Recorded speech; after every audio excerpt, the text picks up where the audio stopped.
Hi friends, நாம் இன்றைக்கி இந்த வீடியோவில் முட்டையை வச்சு தாங்க ஒரு கிரேவி பார்க்க போகிறோம். இட்லி, தோசை, சப்பாத்தி, பூரி, சாதம், இடியாப்பம் எல்லாத்துக்குமே இது சூப்பராக இருக்கும். ரொம்ப ஈஸியாக செஞ்சிடலாங்க. எப்படி செய்யலாங்கிறத பார்க்கலாம். ஸ்டவ் ஆன் பண்ணி ஒரு கடாய் வச்சுக்கோங்க. 3 ஸ்பூன் அளவுக்கு ஆயில் விட்டுக்கோங்க. பட்டை, கிராம்பு, ஏலக்காய், சோம்பு, முந்திரி ஒரு 10லேருந்து 15 வரைக்கும் உடைச்ச முந்திரி நம்ம ஆட் பண்ணிக்கலாம். இதெல்லாம் ஓரளவுக்கு எண்ணெயில் பரட்டி விட்டுட்டு மீடியம் சைஸ் பெரிய வெங்காயம் 3 நான் ரஃப்பாக கட் பண்ணி வச்சுருக்கேன். அதை போட்டு வதக்கிடலாம். கூடவே 10 பல் போல் பூண்டு, இஞ்சி ஒரு 3 துண்டுக்கு ஆட் பண்ணிக்கலாம். மீடியம் சைஸ் தக்காளி ஒரு 3, இதெல்லாம் போட்டுட்டு நல்லா வதக்கிக்கலாம். வதக்கின பிறகு ஆற வச்சு அரைச்சி நம்ம விழுதாக எடுத்துகிட்டு வந்துடலாம். இப்போது நம்ம கிரேவி செய்ய ஸ்டார்ட் பண்ணிடலாம். ஸ்டவ் ஆன் பண்ணி கடாய் வச்சுக்கோங்க. 4 ஸ்பூன் அளவுக்கு ஆயில் விட்டுக்கோங்க. 2 மீடியம் சைஸ் வெங்காயம் பொடியாக நான் நறுக்கி வச்சுருக்கேன். அதை போட்டுட்டு நல்லா வதக்கிக்கோங்க.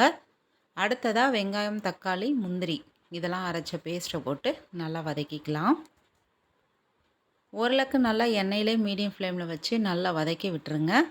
அதுக்கு அடுத்ததாக தேவையான மசாலா பொருட்கள்லாம் போட்டுடலாம். மஞ்சள் தூள், மிளகாத்தூள், காஷ்மீரி மிளகாத்தூள் இது 3 நம்மளோட காரத்துக்கு ஏற்ப நம்ம போட்டுக்கலாம். அடுத்தது மல்லித்தூள் 1.5 ஸ்பூன், கறி மசாலா 1 ஸ்பூன் அளவுக்கு ஆட் பண்ணியிருக்கேன். இதையும் நல்லா சிம்மில் வச்சுட்டு பிரட்டி விட்டுட்டு மிக்ஸி ஜாரை அலசி தண்ணி கொஞ்சமாக ஆட் பண்ணிக்கோங்க. நமக்கு கிரேவி எந்த அளவுக்கு வேணுமோ திக்னஸ் அதுக்கு தகுந்தாற் போல் தண்ணி நம்ம ஆட் பண்ணிக்கலாம். நம்ம முந்திரி ஆட் பண்ணியிருக்கிறதுனால நல்லாவே திக்காக வருங்க. அதனால் தண்ணி பார்த்து ஆட் பண்ணிக்கோங்க. இந்த கிரேவிக்கெலாம் தேவையான அளவு கல்லுப்பு ஆட் பண்ணிட்டு நல்லா கலந்து விட்டுருங்க. இந்த மாதிரி ஒரு கொதி வந்த பிறகு மீடியம் ஃப்ளேமில் வச்சுட்டு ஒரு பிளேட் போட்டு மூடிடுங்க. ஒரு 5 நிமிஷம் நல்லா கொதிக்கட்டும். 5 நிமிஷம் கழித்து நல்லா கொதித்து வந்துச்சு பாருங்கள். கிரேவியும் நல்லா திக்காயிடுச்சு.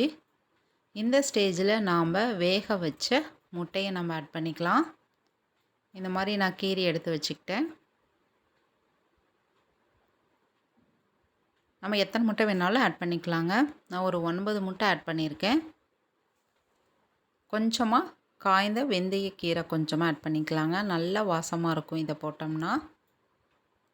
இப்போது ஃபுல்லாக சிம்மில் வச்சுட்டு கலந்து விட்டுட்டு ஒரு 3 நிமிஷம் மறுபடியும் பிளேட் போட்டு விட்டுருங்க. எண்ணெய் நல்லா பிரிஞ்சு இன்னும் கிரேவி திக்காடும் நமக்கு. பாருங்கள், சூப்பராக இருக்குது. லாஸ்ட்டாக மல்லி இலை நல்லா பொடியாக கட் பண்ணி தூவி விட்டுருங்க. அவ்வளோதான், நமக்கு சூப்பரான முட்டை கிரேவி ரெடி ஆயிடுச்சு. நீங்களும் மறக்காமல் ட்ரை பண்ணி பாருங்கள். தேங்க்யூ.